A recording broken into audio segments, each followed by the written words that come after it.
ആലപ്പുഴയില് Kalarcode medical കോളേജിൽ പഠിക്കുന്ന 5 MBBS വിദ്യാർത്ഥികളുടെ ദാരുണാന്ത്യം കഴിഞ്ഞ ദിവസം കേരളത്തെ ദുഃഖത്തിലാഴ്ത്തി. 19 വയസ്സുള്ള കുട്ടികളാണ് അപകടത്തിൽ മരണപ്പെട്ടത്. അവരുടെ 45 ദിവസത്തെ MBBS പഠനത്തിൽ കഴിഞ്ഞതേ ഉള്ളൂ. തുടക്കക്കാരാണ്. ഒരവധി കിട്ടിയപ്പം സിനിമയ്ക്ക് പോകണമെന്ന് തോന്നി. അവരുടെ വീടുകളിലൊക്കെ അനുവാദം വാങ്ങിച്ചു.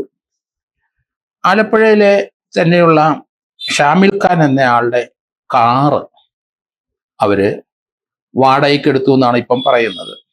ഏതായാലും കാറിനകത്ത് 7 പേർക്ക് സഞ്ചരിക്കുന്ന കാറാണ്. പക്ഷെ 11 കുട്ടികൾ ആ കാറിൽ കയറി. മഴയുള്ള ദിവസമാണ്, റോഡ് മുഴുവൻ വെള്ളക്കെട്ടുണ്ട്.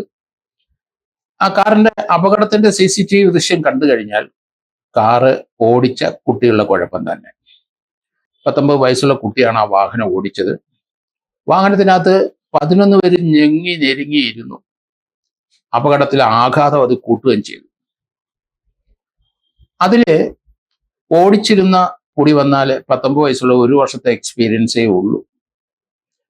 ആ KSRTC ബസ് വന്നപ്പം ആ കേസിന്റെ മുമ്പിലെ വിലങ്ങനെ കാറ് അപ്പുറത്തെ സൈഡിലോട്ട് ഓടിച്ചു പോകുന്നതാണ് കാണുന്നത്. ബസ് ഡ്രൈവർ ബസ് നിർത്തി. ഇടിയുടെ ആഘാതത്തില് 5 കുട്ടികൾ മരണപ്പെട്ടു. കാരണം വാഹനം തിങ്ങി നിറഞ്ഞ് 11 പേര് ഇരിക്കുകയാണ്. അപ്പം ഇടിയുടെ ആഘാതത്തില് കൂടുതൽ പരിക്ക് അവർ കേൾക്കും. അങ്ങനെയാണ് 5 കുട്ടികൾ മരണപ്പെട്ടത്. യഥാർത്ഥത്തിൽ ഇത് നമ്മൾ പരിശോധിക്കുമ്പോൾ വാഹനം ഓടിച്ച ആളുടെ മിസ്റ്റേക്ക് കൊണ്ട് തന്നെ KSRTC ഡ്രൈവർക്കെതിരായിട്ട് കേസെടുത്തു എന്നൊക്കെ പറയുന്നെങ്കിലും അത് നിലനിൽക്കില്ല എന്നാണ് എൻ്റെ അഭിപ്രായം. കാരണം കുട്ടികളുടെ ഭാഗത്തുള്ള മിസ്റ്റേക്ക് തന്നെ. കാറ് വാടകയ്ക്ക് കൊടുത്തിരുന്ന ആള് ആ വാഹനം റെന്റ് കാർ വ്യവസ്ഥയിൽ കൊടുക്കുന്നതല്ല. പരിചയക്കാരൻ ചോദിച്ചപ്പം കൊടുത്തു എന്നാണ് പറയുന്നത്. പക്ഷേ മോട്ടോർ വാഹന വകുപ്പ് എൻഫോഴ്സ്മെന്റ് RTOയുടെ നിരീക്ഷണത്തിലും ഈ വാഹനത്തിന്റെ ഉടമ എത്രയും പെട്ടെന്ന് അവിടെ ഹാജരാകണമെന്ന് നോട്ടീസും കൊടുത്തു. വാഹനത്തിലെ പ്രഥമ ദൃഷ്ടിയിലെ ആന്റി ലോക്ക് സംവിധാനമില്ല. മറ്റൊന്ന്, 7 പേരെ കയറ്റാവുന്ന മാക്സിമം 7 പേരെ കയറ്റാവുന്ന വാഹനത്തിൽ 11 പേരെ കയറ്റിയിരിക്കുന്നു. കാറിന് എയർ ബാഗ് സിസ്റ്റവുമില്ല. അതുകൊണ്ടാണ് എൻഫോഴ്സ്മെന്റ് RTO ഈ വാഹനത്തിന്റെ ഉടമയെ വിളിച്ചു വരുത്തിയിരിക്കും സമാധാനം ചോദിക്കുന്നത്. KSRTC ബസിന്റെ ഡ്രൈവർക്കെതിരായി കേസെടുത്തെങ്കിലും നിയമപരമായി നോക്കുമ്പോൾ അത് നിലനിൽക്കില്ല എന്നുള്ളതാണ് ആ അപകടത്തിന്റെ പ്രത്യേകത കൊണ്ട് നമുക്ക് മനസ്സിലാകുന്നത്. ഏതായാലും 5 കുട്ടികള്, കൊച്ചു കുട്ടികള്, അവരെ ആലപ്പുഴ മെഡിക്കൽ കോളേജിൽ പഠിക്കാൻ വന്ന കുട്ടികളാണ്. 45 ദിവസം കഴിഞ്ഞേ ഉള്ളൂ. 45 ദിവസം കഴിഞ്ഞപ്പം ആ 5 പേരുടെ പോസ്റ്റ്മോർട്ടം ആ ഹോസ്പിറ്റലിൽ തന്നെ, അല്ലെ ആ മെഡിക്കൽ കോളേജിൽ തന്നെ നടത്തി എന്നുള്ളതാണ്. നമ്മുടെ ബഹുമാന്യായ ഗവർണറും അതുപോലെ ബഹുമാന്യായ മുഖ്യമന്ത്രിയൊക്കെ അവരൊക്കെ അവിടെ ഓടിയെത്തി ആ മൃതദേഹത്തിൽ റീത്ത് സമർപ്പിച്ചു. ബന്ധുക്കളോടൊക്കെ മെഡിക്കൽ കോളേജ് അധികാരികളോടും അവരുടെ ദുഃഖം പങ്കുവെച്ചു. നമ്മുടെ കുട്ടികൾ 5 പേര്, സമൂഹത്തെ സേവിക്കേണ്ട 5 കുട്ടികളാണ് നമുക്ക് നഷ്ടപ്പെട്ടത്. അതില് മുഹമ്മദ് ഇബ്രാഹിം മാതാപിതാക്കൾ കവരത്തി ദ്വീപിലെ ഉദ്യോഗസ്ഥരാണ്. അവരുടെ മകനാണ് 19 വയസ്സുള്ള മുഹമ്മദ് ഇബ്രാഹിം. കോട്ടയം സ്വദേശിയായ ദേവനന്ദന്റെ മാതാപിതാക്കള് അവര് മലപ്പുറത്ത് അധ്യാപകരാണ്. ആ തറവാട്ട് വീട്ടില്, പാമ്പാടിക്കടുത്തുള്ള തറവാട്ട് വീട്ടിൽ ദേവനന്ദന്റെ മൃതദേഹം എത്തിച്ചു. അവിടെ അന്ത്യകർമ്മങ്ങളൊക്കെ ചെയ്തു. കണ്ണൂരിലുള്ള അബ്ദുൾ ജബ്ബാറിനെ അങ്ങോട്ട് അദ്ദേഹത്തിന്റെ പോസ്റ്റ്മോർട്ടം ശേഷം ബന്ധുക്കള് ഡെഡ് ബോഡി കണ്ണൂർ കൊണ്ടുപോയി. ആയിഷ് ഷാജി എന്ന് പറയുന്ന ആളെ ആലപ്പുഴ തന്നെ അവരുടെ അന്ത്യകർമ്മങ്ങൾ അവിടെയായിരുന്നു. ശ്രീദീപ് എന്ന് പറഞ്ഞ പാലക്കാട്ടിലെ ഒരാള്, ആ പയ്യനും ആ മൃതദേഹം പാലക്കാട്ട് കൊണ്ടുപോയി.